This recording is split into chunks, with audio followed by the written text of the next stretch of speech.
Okay, so good morning, everybody. I'm back with my another video on innovation that is being happening around the world, especially during the difficult time.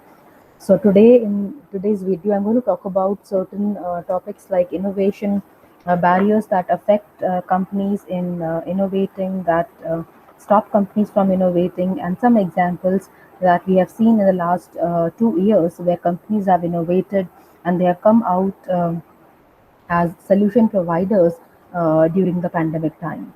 So, innovation, I think, is a topic which has been researched by many researchers worldwide, and everybody has given their own perspective with respect to innovation.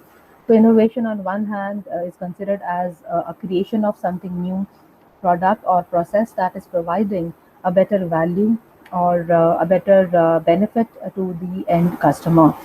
This particular product can be in any field, can be from any sector, but basically, if it is providing better value or maybe less cost, better quality, and maybe more features, the same thing will be considered as innovation. People have often confused among the terms like invention, diffusion, innovation. Invention, on one hand, is the finding something new for the very first time.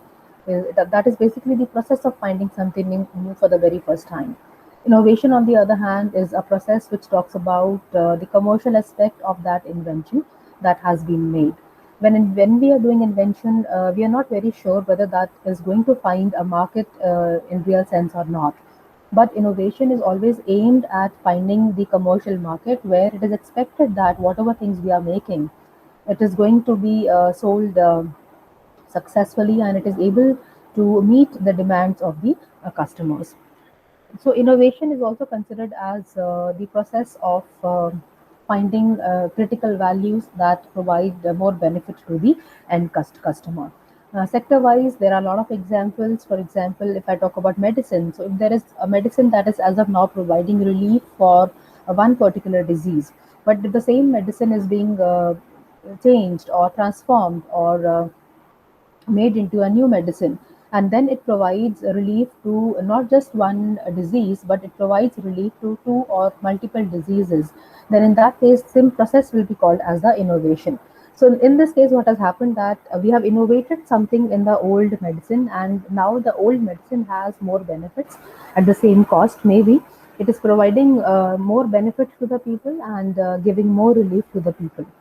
Other examples of this could be if I have something which can make me learn faster, or if it has something which can make me do my work continuously, or especially during the time of pandemic, the same thing can be considered as innovation.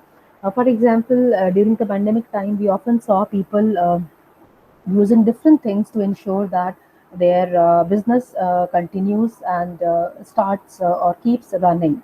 So, in the education sector, we saw people moving from offline mode to online mode. We were mostly hooked on to Zoom and other softwares to ensure that we take our regular classes. Then there was another example of CRIPS, a software as well that provided additional features of removing the extra noise, extra barriers that often affect clear communication while we are talking on any software or any technology. Then there were other examples of keeping people healthy, keeping people safe, that ensured that people continue their operations and they continue to do their business activities. So researchers have made actually several attempts to identify different barriers also that affect these innovations from time to time. Well, these barriers could be internal barrier, external barrier, they could be supply side, demand side barriers as well. There could be also be barriers that maybe top management is not willing to innovate, because no doubt innovation will always require extra cost that we have to incur, and companies may not be in a position to incur that cost every now and then. And again, when we are incurring a huge cost on innovation, we normally have a very set plan about getting that return at a very early state, or at a very fast rate. In pandemic time, people actually saw that a lot of sectors, a lot of business activities got affected due to slowdown, lockdown, and also due to the health concerns of the employees. So all these problems, I think, in a way, slowed down the process of innovation. But at the same time, there were some companies that were able to bring out certain innovative solutions that actually kept the hope alive, and due to which we were able to continue our work, and we were able to earn profit in regular basis. So according to one researcher, Thong and Yap, the largest barrier to adopting technology is the cost involved in an information technology, because especially the innovation is something which is not very easy for everybody to do.